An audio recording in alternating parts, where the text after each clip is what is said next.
And they said, well, now, Senator, are you a candidate for the nomination? And he said, well, look, when I tell you that if as president they said to me that Soviet missiles were speeding towards our shores, let me tell you that I would not order a response. Why compound a Holocaust? That was suicidally honest. He simply wouldn't destroy the planet. If half the planet was going to be destroyed, why destroy the other half? And the Hughes candidacy did indeed die right there with one answer, suicidally honest answer. The only morally possible answer, by the way.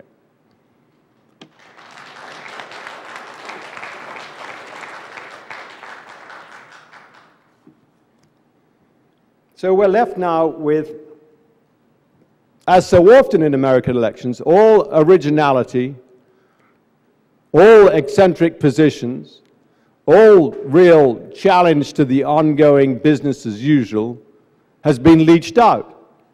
And two more or less identical candidates stand before us, which is our version of functioning democracy, the elimination of difference. McCain, it seems to me, is tremendously vulnerable. He's clearly an unstable human being.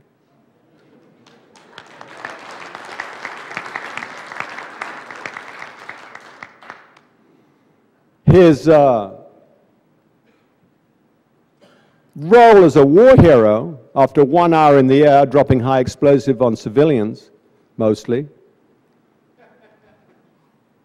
is open. Is that really a war hero? Of course, Obama is already hailing him as a war hero. His conduct in North Vietnam is open to question. We ran some pretty savage stuff on our website, and other people have too.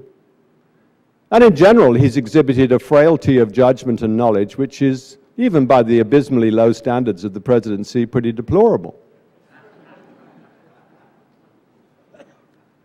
Whether it's economics, or almost any other topic you can consider. Of course, the press like him because he's a maverick. You know, a lot of that is sheer posturing. Time after time, he'd stand up in the US Senate and denounce earmarks, and then he'd sit down and vote for them.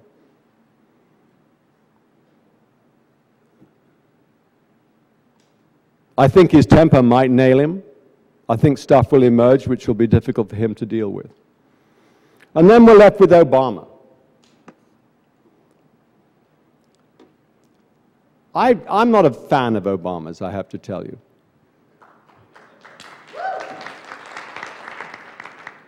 I came to notice Obama really, it was a couple of years ago, and then when I noticed he was traveling to support my least favorite senator, Joe Lieberman, a complete whore for Israel and the aerospace industry.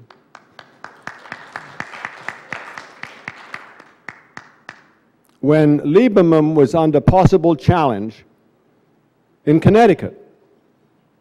And Obama went there specifically to a state Democratic dinner to boost Lieberman. Then I looked into Obama a bit, and not excessively, and didn't particularly care for what I thought. And I noticed something that I think is a feature of him, that the minute he feels any duress, any challenge from the right, he spins on a dime and opts for a right-wing opening. It's rather Clinton-esque. In some ways, I see him as a kind of blend of Tony Blair and Bill Clinton. In terms of political adroitness, he's a very skillful politician, no question.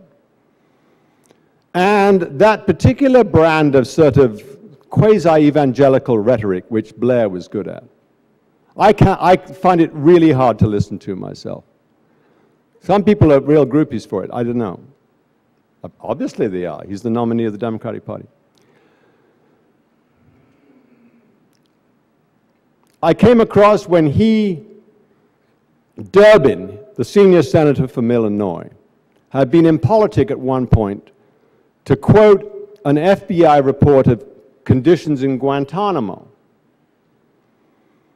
And he'd said, you know, if we read this stuff about people chained to the floor and people being urinated on and this, that, and the other thing, if we'd read this about Nazi Germany or the darkest hellholes of the Gulag, we'd have been completely horrified.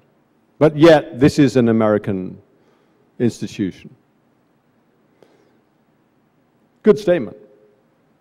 Of course, the right-wing radio nutballs went after him.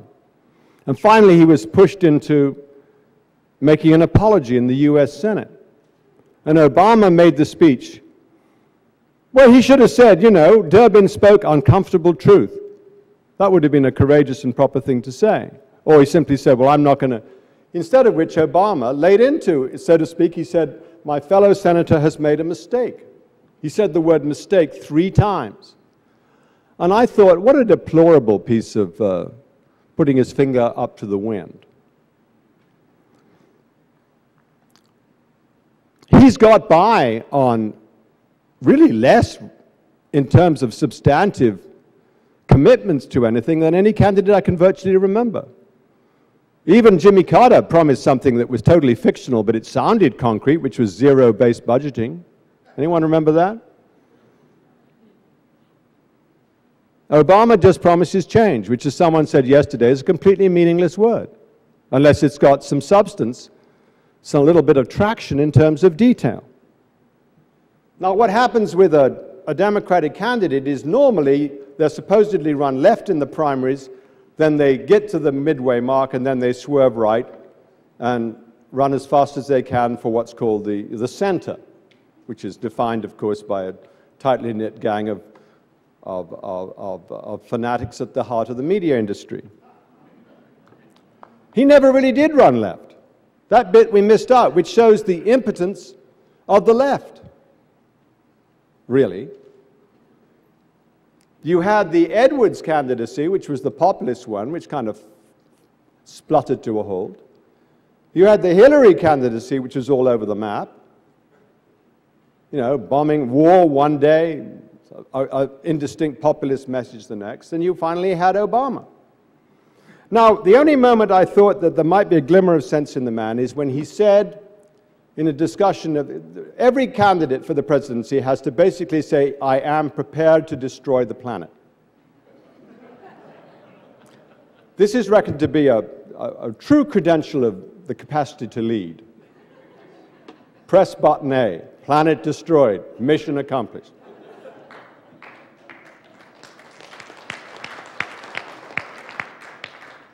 And Obama backed off in one area. But I thought maybe there's some originality in the man after all. He said that he would not drop nuclear bombs on the Hindu Kush. This is a step forward. He would, of course, bomb Moscow, Iran, Beijing, you name it. But if they said if Osama's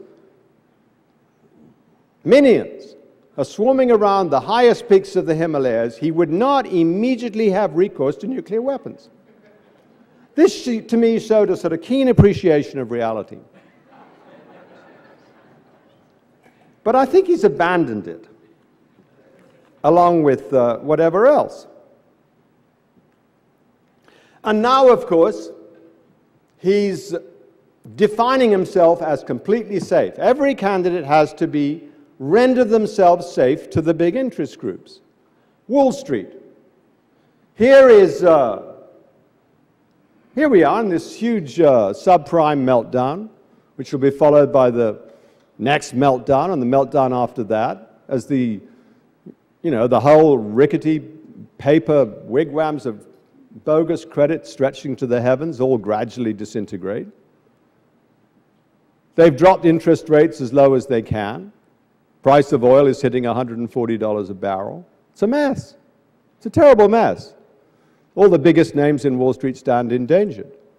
You would think, looking at the campaign, that we're in some minor flutter of the market.